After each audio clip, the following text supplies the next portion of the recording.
जय श्रीमन नारायण। देखिए, इस जग में जो कोई भी आया है उसे एक न एक दिन तो जाना है। इसीलिए हमारे संत जन इस चेतावनी भजन द्वारा क्या संदेश देना चाहते हैं, आइए इस भजन के द्वारा सुनते हैं।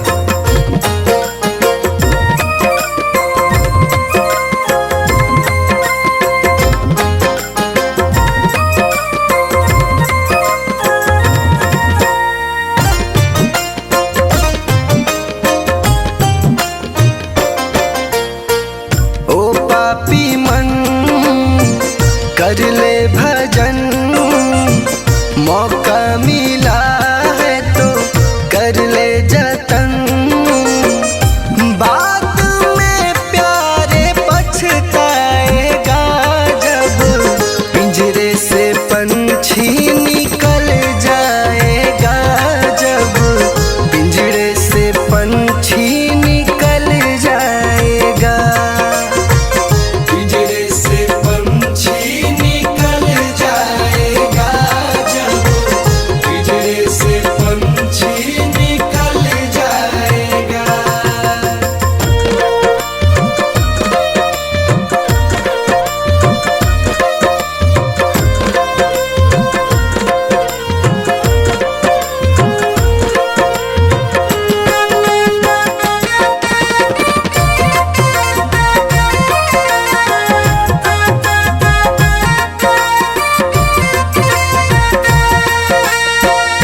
संत जन कहते हैं कि क्या तेरा क्या मेरा लगा रखा है। इस जग में ना कोई किसी का है, ना यहाँ पड़ी कोई चीज किसी का है। 4 दिनों का है जग का मेला, कोई न साथी संगी अकेला। 4 दिनों का है जग का मेला, कोई न साथी संगी अकेला। जैसा तू आया जग में वैसा ही तू जाएगा, मुट्ठी बांध के आया जग में हाथ पसारे जाएगा। बाद में प्यारे पछताएगा जब पिंजरे से पंछी निकल जाएगा।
घट में धर ले। राम नाम का सुमिरन कर ले, राम जी का नाम प्यारे घट में धर ले। राम जी का नाम प्यारे काम तेरे आएगा, जीवन मरण से तू प्यारे मुक्ति पा जाएगा।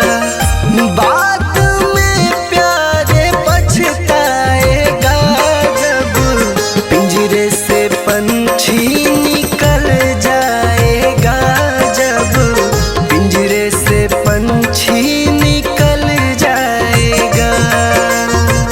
पिंजरे से पंछी निकल जाएगा, जब पिंजरे से पंछी निकल जाएगा।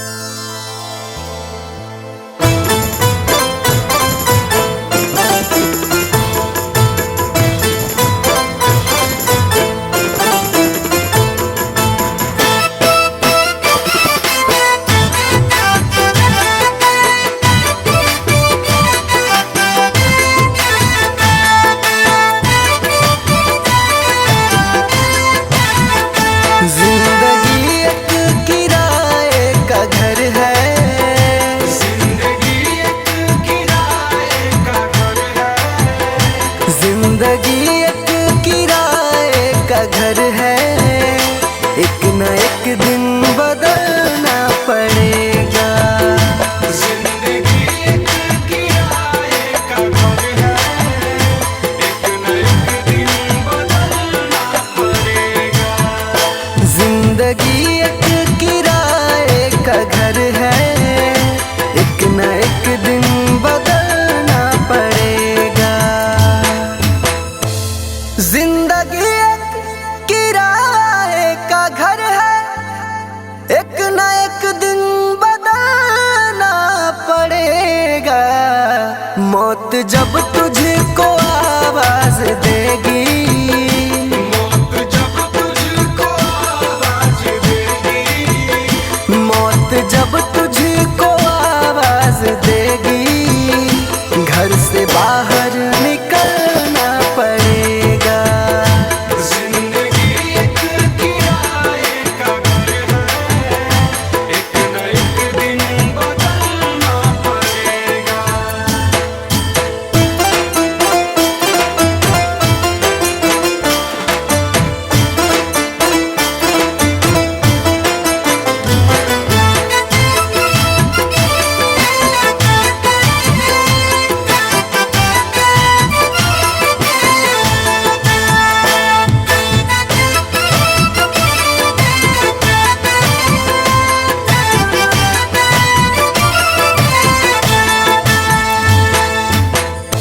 ढेर मिट्टी का हर आदमी है, बाद मरने के होना यही है। या जमीनों में तुरबत बनेगी, या जमीनों में तुरबत बनेगी, या जमीनों में तुरबत बनेगी, या चिताओं में जलना पड़ेगा। जिंदगी एक किराए का घर है, एक न एक दिन बदलना पड़ेगा।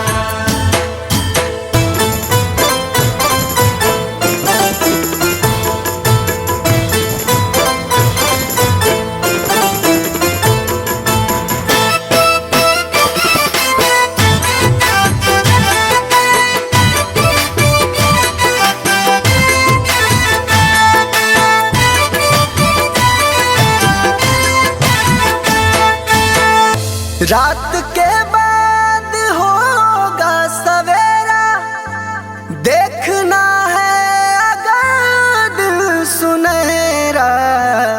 पाँव फूलों पे रखने से पहले, पाँव फूलों पे रखने से पहले, पाँव फूलों पे रखने से पहले तुमको कांटों पे चलना पड़ेगा। जिंदगी एक किराए का घर है,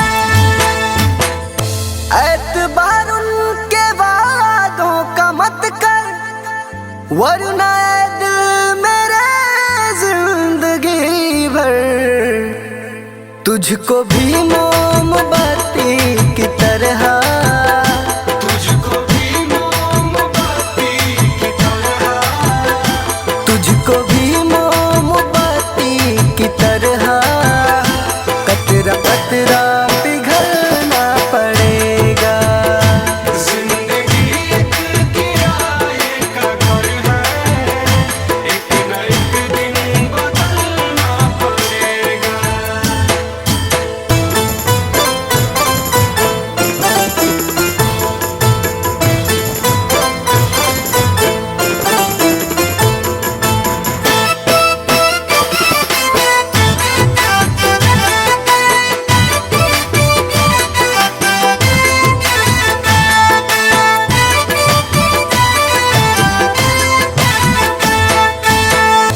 ये जवानी है पल भर का सपना, ढूंढ ले कोई महबूब अपना।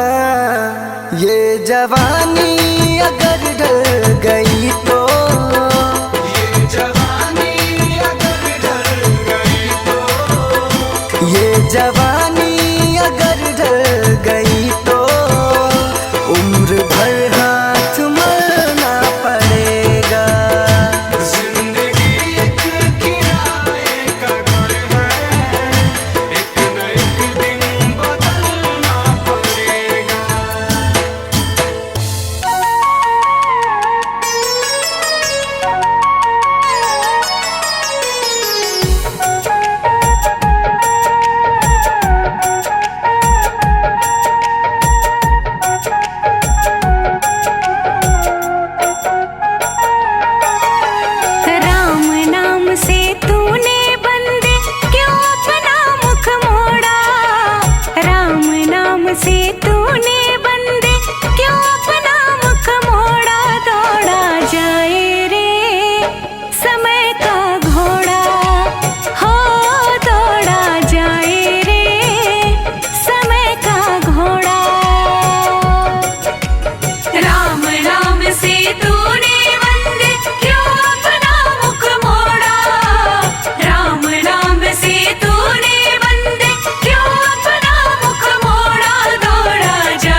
जीते भी लकड़ी मरते भी लकड़ी, देख तमाशा लकड़ी का।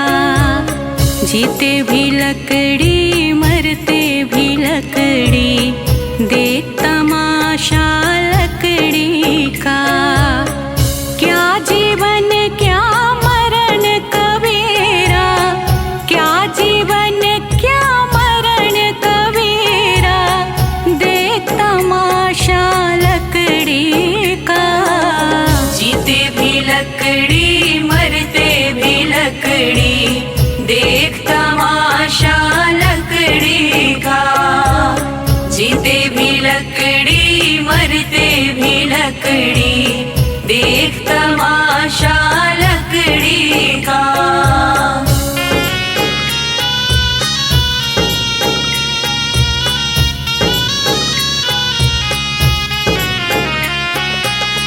जिसमें तेरा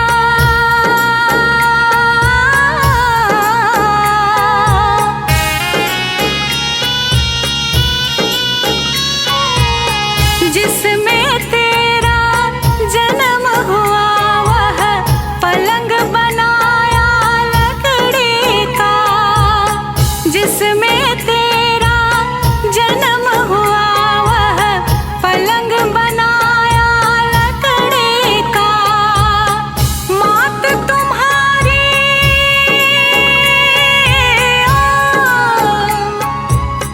मात तुम्हारी लोरे गाए, वह पलना भी लकड़ी का। जीते भी लकड़ी मरते भी लकड़ी, देख तमाशा लकड़ी का। जीते भी लकड़ी मरते भी लकड़ी, देख तमाशा लकड़ी का।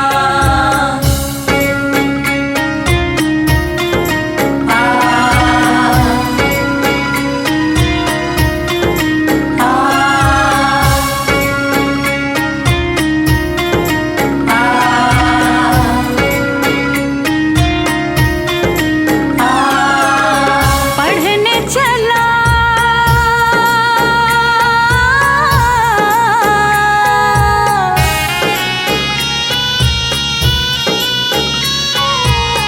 पढ़ने चला जब पाठशाला में, लेख कलम भी लकड़ी का।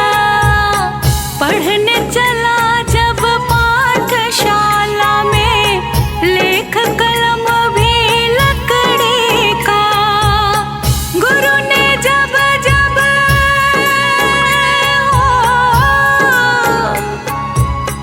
गुरु ने जब जब डर दिखलाया, वह डंडा भी लकड़ी का। जीते भी लकड़ी मरते भी लकड़ी, देख तमाशा लकड़ी का। जीते भी लकड़ी मरते भी लकड़ी, देख तमाशा लकड़ी का।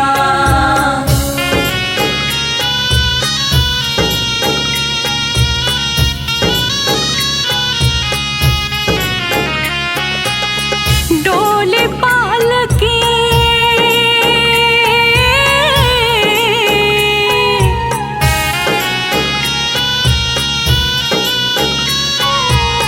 डोली पालकी और जनाजा, सब कुछ है यह लकड़ी का। डोली पालकी और जनाजा, सब कुछ है यह लकड़ी का। जन्म मरण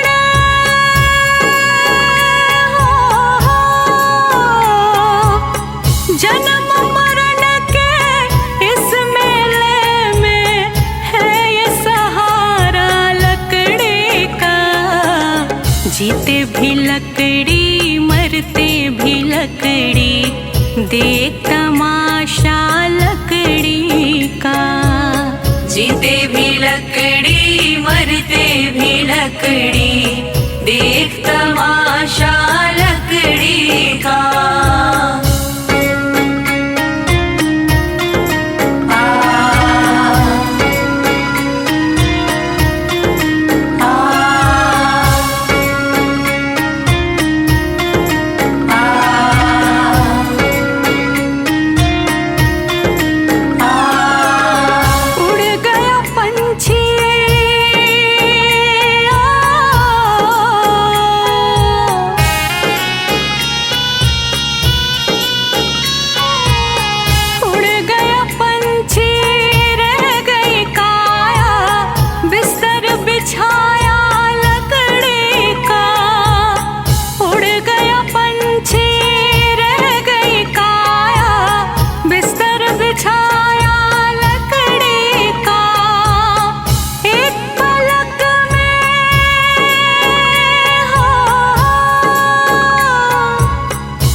भी लकड़ी मरते भी लकड़ी, देख तमाशा लकड़ी का।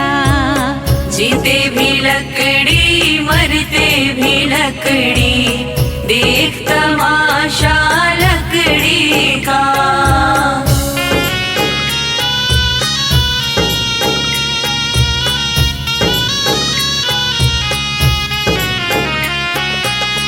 मरते दम तक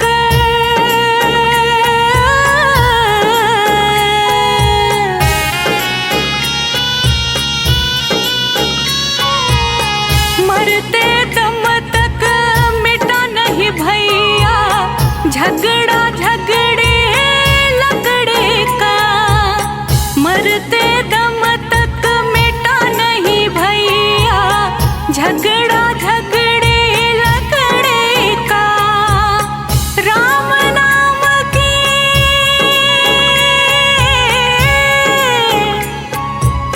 राम नाम की रटन लगाओ तो मिट जाए झगड़ा लकड़ी का। जीते भी लकड़ी मरते भी लकड़ी, देख तमाशा लकड़ी का। जीते भी लकड़ी मरते भी लकड़ी, देख तमाशा लकड़ी का।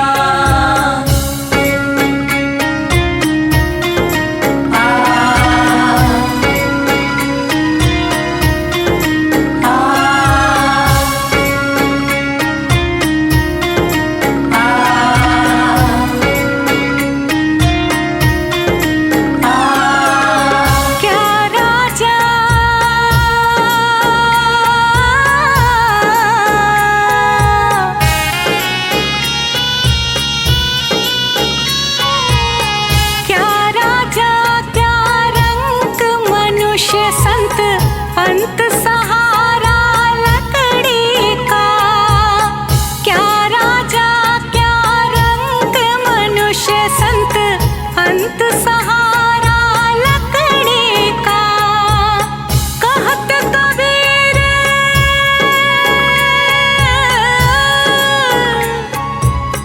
कहत कबीर सुनो भाई साधु, ले ले तंबूरा लकड़ी का।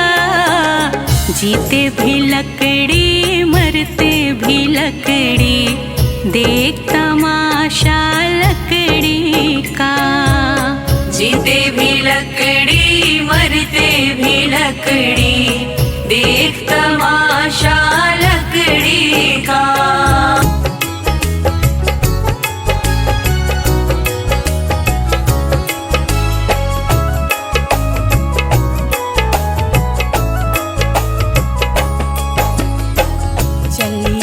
रही है उम्र धीरे धीरे, चली जा रही है उम्र धीरे धीरे। पल पल आठों पहर धीरे धीरे, पल पल आठों पहर धीरे धीरे। चली जा रही है उम्र धीरे धीरे, चली जा रही है उम्र धीरे धीरे।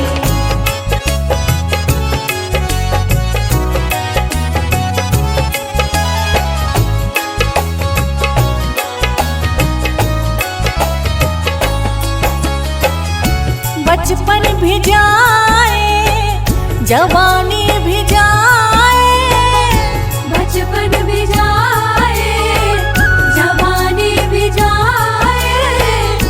बचपन भी जाए जवानी भी जाए। बुढ़ापे का होगा असर धीरे धीरे, बुढ़ापे का होगा असर धीरे धीरे।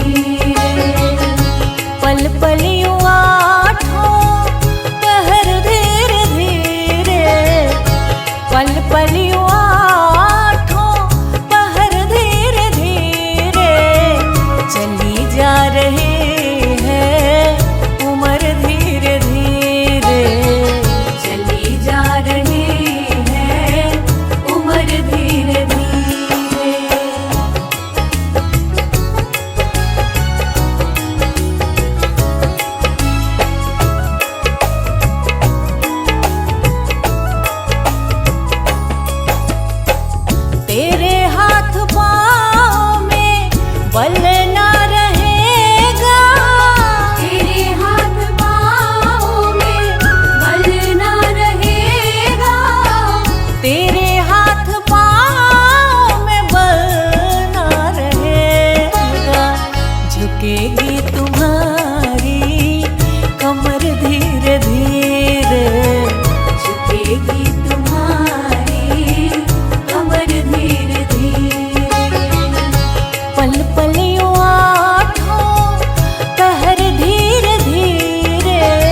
शिथिल अंग होंगे एक दिन तुम्हारे, शिथिल अंग होंगे एक दिन तुम्हारे, शिथिल अंग होंगे एक दिन तुम्हारे।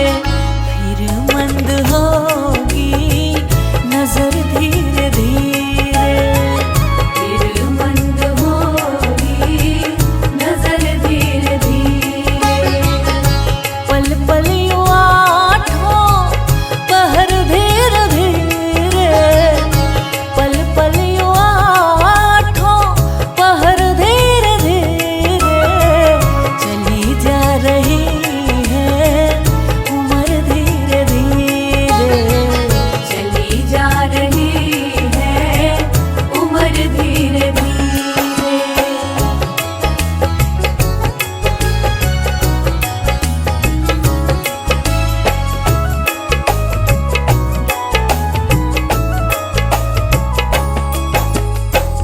बुराई से मन को अपने हटा ले, बुराई से मन को अपने हटा ले, बुराई से मन को अपने हटा ले।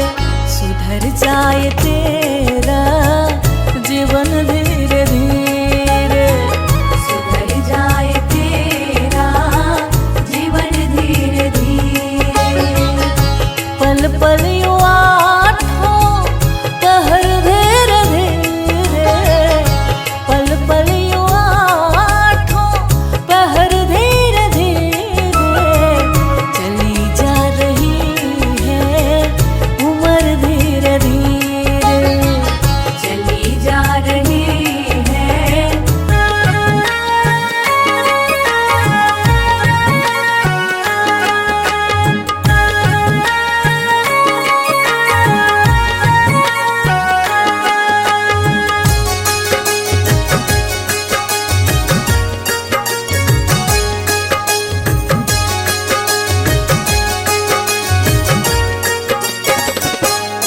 कभी प्यासे को पानी पिलाया नहीं, बाद अमृत पिलाने से क्या फायदा।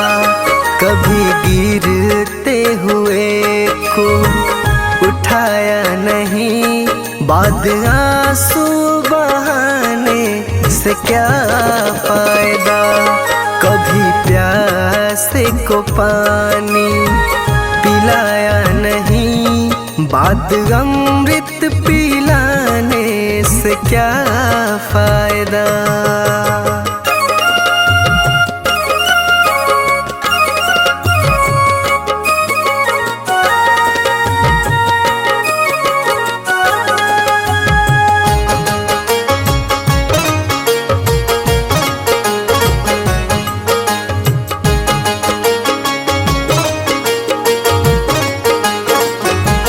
मैं तो मंदिर गया पूजा आरती की, पूजा करते हुए ये ख्याल आ गया।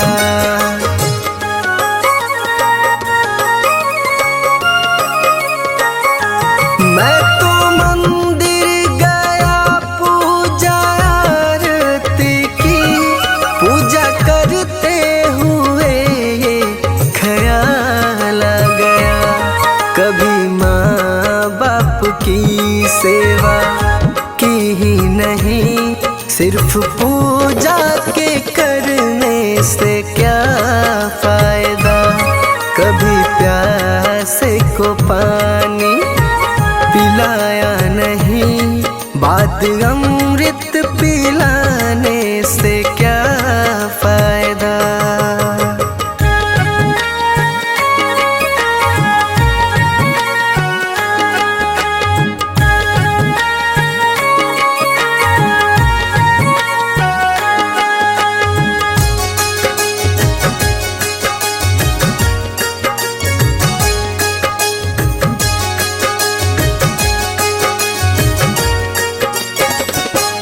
मैं तो सत्संग गुरुवाणी सुनी, गुरुवाणी को सुनकर ख्याल आ गया।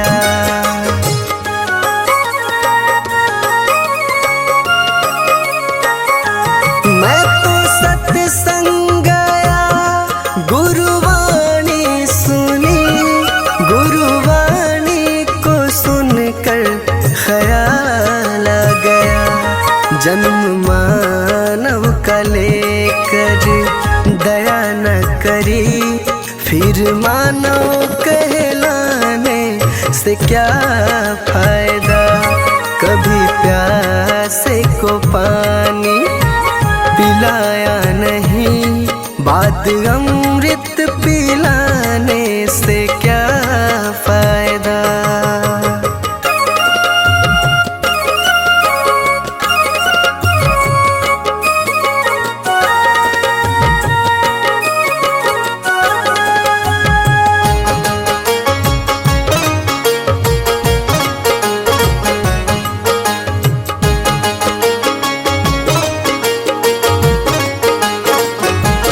मैंने दान किया, मैंने जप तप किया, दान करते हुए ये ख्याल आ गया।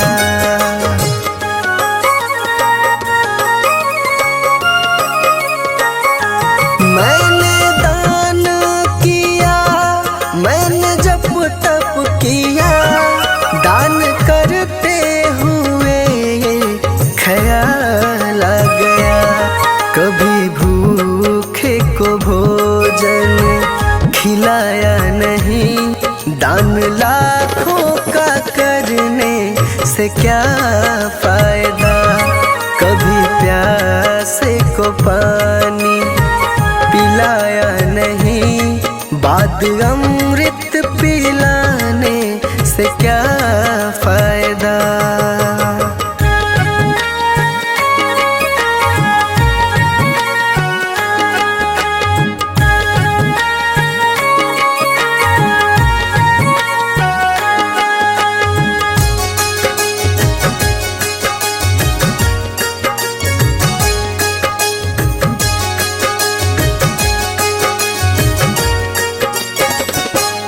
गंगा नहाने हरिद्वार काशी गया, गंगा नहाते ही मन में ख्याल आ गया।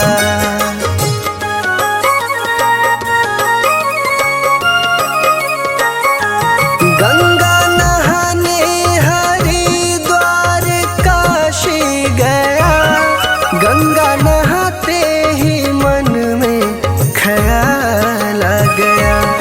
तन को धोया मगर मन को धोया नहीं, फिर गंगा नहाने से क्या फायदा।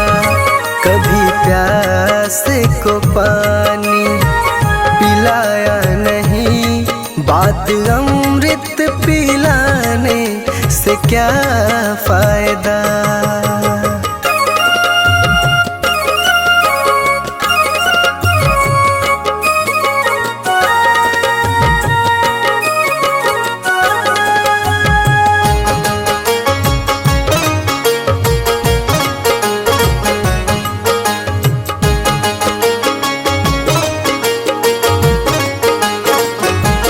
मैंने वेद पढ़े, मैंने शास्त्र पढ़े, शास्त्र पढ़ते हुए ये ख्याल आ गया।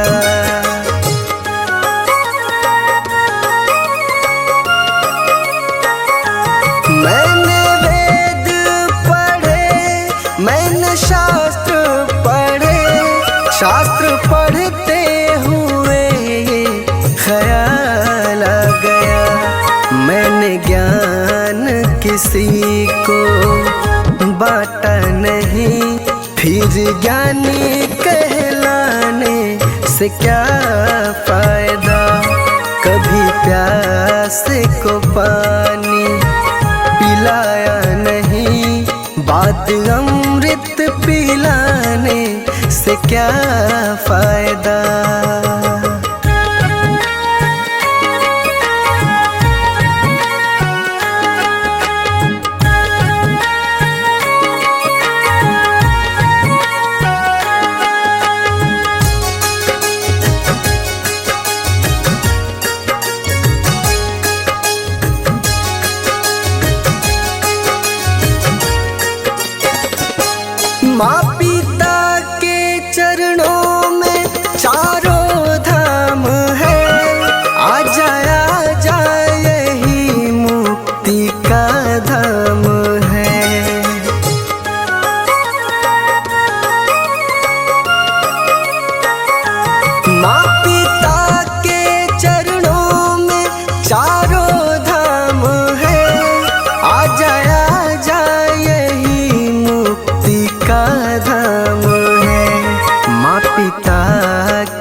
फिर तीर्थों में जाने से क्या फायदा।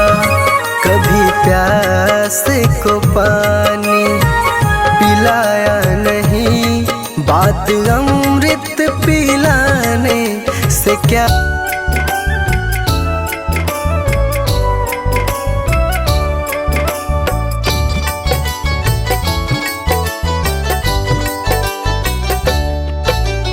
देख तेरे संसार की हालत क्या हो गई भगवान, कितना बदल गया इंसान, कितना बदल गया इंसान। सूरज न बदला, चांद न बदला, ना बदला आसमान, कितना बदल गया इंसान, कितना बदल गया इंसान। देख तेरे संसार की हालत क्या हो गई भगवान, कितना बदल गया इंसान, कितना बदल गया इंसान।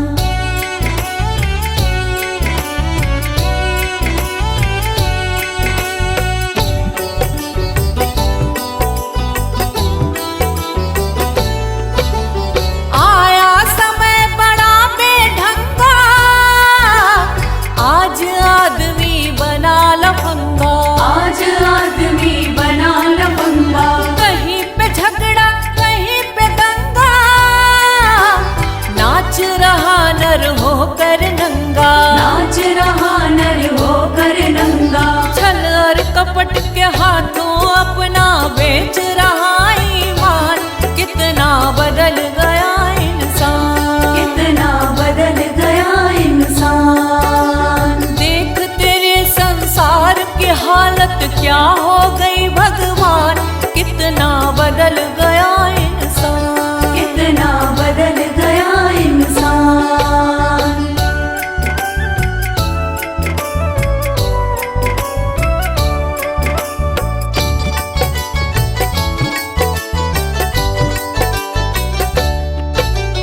राम के भक्त रहीम के बंदे, रचते आज फरेब के फंदे, रचते आज फरेब के धंधे। कितने मक्कार ये अंधे, देख लिए इनके भी धंधे, देख लिए इनके भी धंधे।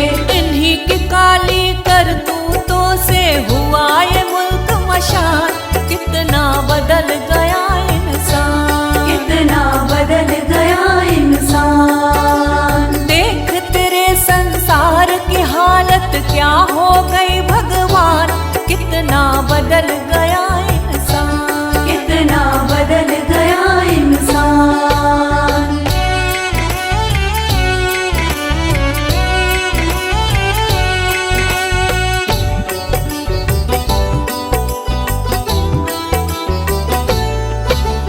जो हम आपस में न झगड़ते, बने हुए क्यों खेल बिगड़ते, बने हुए क्यों खेल बिगड़ते। काहे लाखों घर ये उजड़ते, क्यों ये बच्चे माँ से बिछड़ते, क्यों ये बच्चे माँ से बिछड़ते। फूट फूट कर क्यों रोते ऋषि मुनियों के प्राण, कितना बदल गया इंसान, कितना बदल गया इंसान। देख तेरे संसार की हालत क्या हो गई भगवान, कितना बदल गया इंसान, कितना बदल गया इंसान।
छूट जाएगा।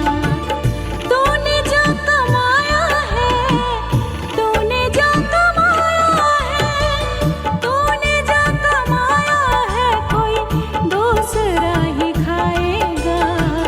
खाली हाथ आया है और खाली हाथ जाएगा। तूने जो कमाया है, कोई दूसरा ही खाएगा।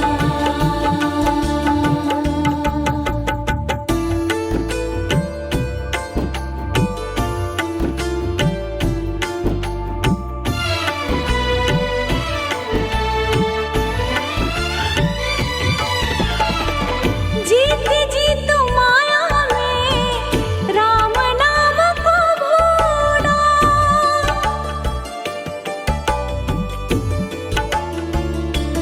हो जीत जीत माया में राम नाम को भूला। जीत जीत माया में राम नाम को भूला। मौत का समय आया तो राम याद आएगा। मौत का समय आया तो राम याद आएगा। तूने जो कमाया है, तूने जो कमाया है, तूने जो कमाया है, कोई दूसरा ही खाएगा। खाली हाथ आया है और खाली हाथ जाएगा। तूने जो कमाया है, कोई दूसरा ही खाएगा।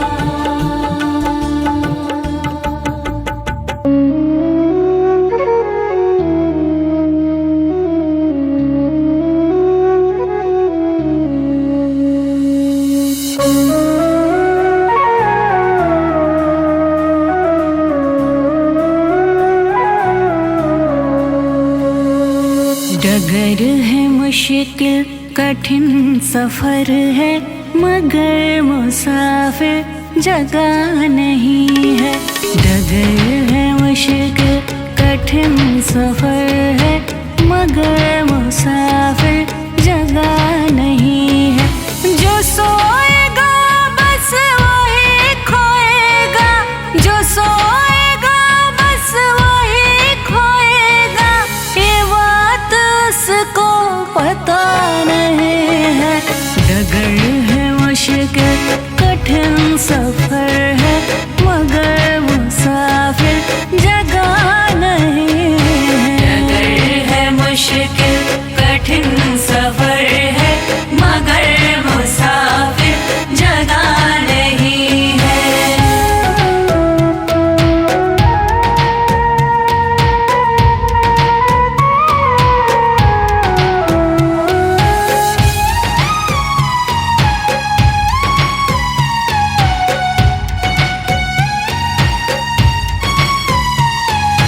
लगेंगे फल जब किसी वृक्ष में, वो पेड़ झुक जा